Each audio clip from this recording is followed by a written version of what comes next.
So what we have here is a crypto chart. This is a chart, and you can see Things this is have a graph. gone pretty well And when you look at the chart over this time, over time. you see that like it's going up. Let's say you find yourself here is where you want to practice what we like to call hindsight It's trading. very, very important skill, Mike. And you want to say, good grief, I wish I had sold You wish you would have sold here. at the ATH. It means all-time heavens. At the heavens. At the heavens. Right here. Yeah, you want to sell at the heavens. We also Or- practice hunch trading. Oh, I got a hunch on this one, a hunch on that one. Right, yeah. And you just throw it all in. You just kind of go, you throw it all in. What's going on, guys? It's K-Dub here with another episode of Crypto Zombie. So if we have a look at what's going on today, we are seeing a mix across the board. Bitcoin dominance pulling back to 51.2%, $221 billion market cap with a $6,575 Bitcoin. Now, if you're looking and you think that your coins are down today in the red, you're looking at the USD value. Sure, they might be. I like to switch it to Bitcoin because that's what I compare everything to. That's my personal gold standard. I get a lot more upset if I'm getting hit with the Bitcoin comparative than I do with the dollar comparative. You may feel differently about that, but if you scroll down, you'll notice there's a lot more green across the board. The biggest gainers of the day being Pivx, up almost 30%, followed by Redcoin, Cybermiles, XRP, Omise Go, Stratus, Loopring, 10x Maker, and Cash. Having a look at our chart, we are finding ourselves in the same triangle that we've been looking at now for months. Same thing that everyone else is looking at. I think the next month is going to be a big factor moving forward. Now we have the government of South Korea. This happened 2 days ago. They organized a meeting for the cabinet persons where they discussed the ideas related to brokerage and sale of digital currencies, aka cryptos. So their other agenda of the meeting was to find out the reasons why it should not be involved as a section of business enterprises. You can go through this. It's not a long article. I highlighted this paragraph because this one is the one that spoke to me. And it said, in the meeting, the government took a take on incorporating the plans discussed in the G20 summit and accordingly ease the rules and regulations about the crypto industry. So, in the G20 summit, the cryptocurrencies are categorized as financial instruments, which were earlier declared as non-financial product by the government of South Korea due to the unpredictability and high volatility nature of these virtual assets. The makers and regulators of the policies in South Korea are now welcoming in the cryptocurrencies as financial products. So this is really good news. We've been waiting for something to come out of this from South Korea for quite some time, and now I'm obviously happy to see that this is the stance that they're taking. Now, the one thing that I wanted to talk about recently is, I don't know about you guys, but I've been noticing just an immense negative sentiment lately in the market. You know, the Telegram chat has gone really quiet. Obviously, crypto channels are just dropping off. They're stopping content, not putting out anything at all. The crypto Twitter, you know what I'm saying? And it's just that overall feeling of like, is this the capitulation that we've all been waiting for? And the craziest thing about it, though, is that when things get this desperate, that's actually the time that you really want to get involved. But I get it. It's not for everyone. I mean, personally for me, I'm getting excited. I mean, if you look at the chart, I mean, look at how this is just like, it's such a perfect bowl. Like, it's such a perfect bottom, you know? And for me, I hate these ads, by the way. That is like when I tend to invest even in other cryptos. Like, I always look for that bottom flat where it's not really that crazy for me. Now, let's go back in time, okay? Let's just look at the chart back here. Look all the way back around September of 2013. Okay, so you had Bitcoin. Look at this down here, sitting around, I mean, look at this, an $85 Bitcoin, $85. These guys had to watch it skyrocket all the way up to $1,173, okay? Right? Only to plummet all the way back down to $170. Still 2x'd, by the way. But, you know, look how long these people had to sit here and wait. Yeah, it went up, fell back down, went up, fell down. Now we have to come all the way back to here. Yeah, okay, so Bitcoin went from 1,100, fell all the way back down to 200, went all the way back up to 20K. And now we find ourselves back down at $6,000 and suddenly it's the end of the world for crypto. Personally, I just don't get it. I don't understand it. I mean, if you lost money, okay, we all lost money. It sucks. But look at this. This is all the world's money in one visualization. Maybe you've looked at this chart before. This is pretty inspiring for me. You have silver, okay? Look at this, silver. Cryptocurrencies. This is cryptocurrency right here. This is saying that Bitcoin is around a 100 billion cap. If we come over and look at where Bitcoin actually is today, it's sitting at around 113. So basically, we could still look at this as the same. Look at this compared to the biggest companies in the world: Berkshire Hathaway, Microsoft. 50 richest people in the world. California's GDP, Fed's balance sheet, currency, gold, stock markets, global money supply, narrow money, broad money, which is 90.4 trillion, okay, which you only have 8% actual physical accounting for that. Then you have all of the global debt, which we won't even get into all that. Global real estate, commercial, agricultural, residential, derivatives. Do you guys see this? I mean, this is insane. Look at this. Okay? But we're going to give up on this. We're going to give up on this. This doesn't have room to grow. I don't know. I just can't see it. I just can't see it the way some of these other people see it. So I'm very positive on this. You know, you guys come back in a year, I'm still going to be making videos. I'm still going to be in it because I really believe in this tech and this future. So stick it out, guys. Stick it out. Anyway, had to be a little serious in the intro there. Now, I wanted to talk about Facebook. So they obviously had a big issue. They had 50 million Facebook accounts that were compromised. Probably don't even have to really report this today. I'm sure if you woke up, you're hearing about this all across the internet.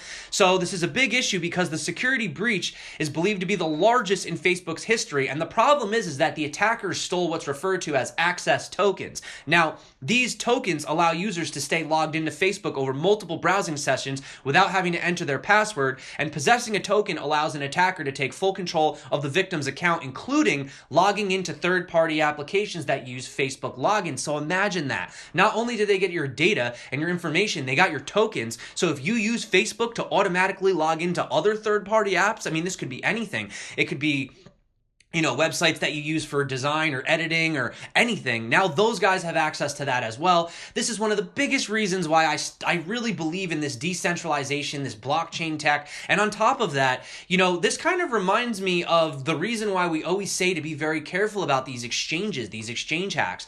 I know it's difficult to take your crypto off and on. It's a pain in the ass. I'm going to be the first person to admit I have coins on Binance. I do. I'll admit it. But the majority of my holdings are not. It's a very small portion that I just trade with, okay? So please be careful with that, guys. And yeah, just, you got to look at these things that happen and be careful with these login credentials too. You know, people use Google too to log into everything. What happens if they get your Google account, right? Then they get into everything. So that's something I wanted to point out. Now, as far as some crypto news, I know we had a very, very interesting start to this video today, but let's talk about blacklisted. We have 333 ETH. So this is blacklisted by MetaMask. So this is from a report. They say that it's actively phishing, therefore not fitting the wallet's goal of optimal security. The nature of profit distribution on the dApp is quite similar to a Ponzi scheme as well. The comparison stems from the fact that it offers its investors a rate of return around 3.33% per day. It also offers its users lifelong payments and profits as a result of their participation in the chain. So notably, some active users on the dApp believe it's been labeled wrongly. A previous post of a user from Bitcoin Talk defending it, he said that first, it's completely decentralized and the organizers have no control over the funds transferred to the smart contract addresses. The contract includes a special ownership waiver to this effect. This means that the administrators won't be able to disappear with the money. In fact, even if the organizers decide to quit, the project will go on and work perfectly fine without them. So it's possible, although how many of these different projects and dApps and apps and chains have come out later and we find out that there's a backdoor entrance or there's a way to get in, right? So I don't really know unless this is a GitHub and people are able to actually look at it. Can we actually look at the smart contracts? Are they available for people to see? I don't know much about that, but either way, you have to be careful with these kind of things. Now, before we get into some crypto, some coin stuff related news, I thought this was interesting. So it was favorite cryptos by country. So obviously these are the top cryptos right here, but they go into all these different things. And here you go right here. It says Iran, Bitcoin, United States. The United States' favorite crypto is XRP. What? Japan's is Cardano, China's EOS, Brazil, Bitcoin Cash, South Korea, EOS, India, Ethereum, Germany, Cardano, UK, Stellar. That's interesting. Hong Kong, USDT, Nigeria, Litecoin, Turkey, Bitcoin Cash, and Canada is Monero. Interesting. So if you want to know how they came to the conclusions, you can kind of look at it right here in the article. Now, moving forward, speaking on adoption, I wanted to talk about Opera, which is the 5th most widely used browser behind Chrome, Edge, Firefox, and Safari. It's recently added built-in Ethereum support to its desktop app. Opera also managed to enable Web 3.0, which is an ecosystem that allows users to interact with decentralized applications and peer-to-peer systems on the blockchain. So in order to use the Ethereum-based app on Opera, you're going to have to basically use a non-custodial wallet like MetaMask and securely land transactions transactions on the mainnet. However, for most of the casual users, relying on external applications can be the next step toward restricting accessibility. Here's it from their actual blog. This is Opera. They have a video that you could play. They have all different graphics. So if you're interested, I'll drop this as well. You can read the full release on the blog moving forward. Also, let's talk about some coin news. Tron had a bunch of updates as well. So some of the things to note is that Justin Sun has been recently once again saying how Tron is better than EOS and Ethereum. They are having their 5th coin burn. They are activating their Tron virtual machine, and there are some upgrades as well. The mainnet was recently upgraded to version 3.1, so if you want to read a little bit more detail, I'll drop that for you below. We also have a lot coming out of IOTA, so to reach broader audiences, IOTA has launched a new environment for demonstrating its potential applications to all and sundry. To all and sundry. Yes, that's exactly what it says. So this is a weird website, the way it's scrolling. But essentially, they have this thing that they came out. It's the IOTA lab. It's dubbed bIOTAsphere, I believe is how you pronounce it. And it's a project that's meant to build a foundation for the future by raising awareness of its potential. So kind of just jumping into what some of the key features are. So there was an event called Putting the Proof Back into Proof of Concept, and the team unveiled its newest experiment that involved real-time data transfers that's designed to improve the way that car issuers change their clients. So basically, the team designed an application that shows how people will be able to pay the exact amount of insurance depending on their driving behavior and history via Tangle in an automatic, fast, and transparent manner. So according to the concept, part of the proof of concept involved the car choosing automatically from 3 different insurance providers, each one with different fees and special conditions that offer discounts or charge premiums depending on their conditions. And the election was based on the best choice for each solution. So yeah, crazy stuff. Also, we have Binance CZ coming out. He said, just had a productive meeting from Binance Decentralized Exchange where BNB will be the native gas, and the exchange doesn't control user funds, aiming for a public beta end of the year, early next year. Yes, we work on Saturdays nonstop. So it looks like we could be expecting that decentralized exchange even sooner than we had planned.